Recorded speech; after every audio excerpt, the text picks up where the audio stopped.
We're looking here now at a circa 1771 copper engraved map of Italy by John Barber. It's got original outline, hand color.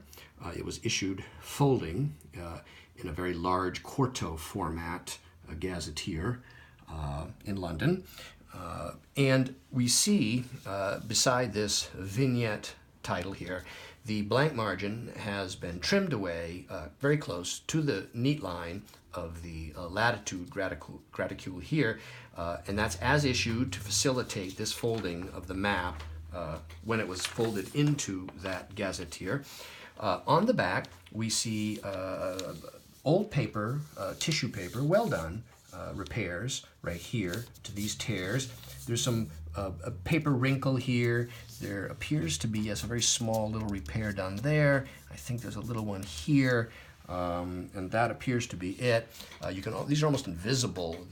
Whoever did that must have used a very thin tissue paper.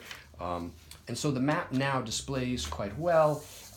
What's interesting about this map is in this standard cartobibliography here by Roberto Borri, l'Italia nell'Antica cartografia, he has in here, the map really ought to follow his chronological date sequence, and it really ought to fall in the 1770s.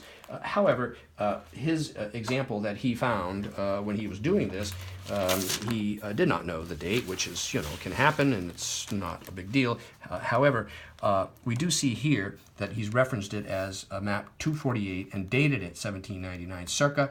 However, we happen to know factually that it's the correct date is about 1771. Perhaps there's another reissue of it in 1776. But so there we go. That's the reference to this map. And this map is now currently available online from me, Brian DeMambro.